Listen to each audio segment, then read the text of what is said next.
အဲ့ဒါတော့လေငါလည်းမတက်နိုင်တော့ဘူးချက်ကြီးရေ ဟိုလေဖုန်းလေးတောင်းလာလို့ကျွန်တော်ဒီမှာကြည့်အောင်ဒီဖုန်းကအားလည်းမခံတော့ဘူးအားပြင်းကျုံနဲ့လက်နဲ့တောင်မပါတော့ ဟာကိုကလေ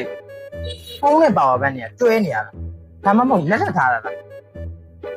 ရှော့ဒီမှာအဝေးစစ်လေးရှိတယ်အလားဆုံးဒီဇိုင်းတင်နဲ့ဖတ်ထားတယ် မှန်တော့လာတာပဲအားရောခံလားကျွန်တော်ကဂိမ်းဆိုရင်ဆွဲဆော့တာနောက်ပြီးတော့စကားလည်းကြည့်ရလေ ဒါဆိုကိုကိုမေးမယ်အခုတနေ့ကိုဘယ်နဲ့ချိန်အိတ်လဲ ညာနေလိုက်တာပေါ့ အဲ့ဒါဆိုရင်တော့အခုဒီဖုန်းနဲ့မကိုက်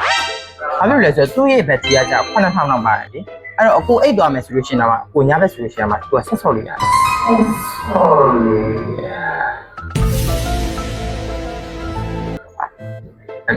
အဲ့ဒါကမှအခုအားသွင်းမှုညဘက်ကြလို့ရှိရင်အားသွင်းမှုမေ့သွားသေးရတာရတယ်အေးစီပဲနောက်နေ့ထိခန့်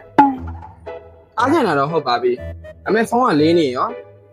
ကျွန်တော်ရဲ့ဖုန်းဟောင်းကပါဝါပြန်ပွင့်ဖို့အတွက်သမီးတစ်သက်စာလောက်တော့ကောင်းတယ် စိတ်မပူပါနဲ့ကိုရဲ့ဒီထဲမှာသုံးပေးထားတဲ့ CPU က Snapdragon သုံးပေးထားဆိုတော့မြန်မှမြန်တော့မှတော့အကိုရဲ့ကောင်လေးကစိတ်တိုးပြီးတော့ reply ပြန်လာထပ်တောင်းပုံမြန်သေးတယ် ယူနေကြအဲ့ဆိုဒါပေမဲ့အခုဖုန်းအား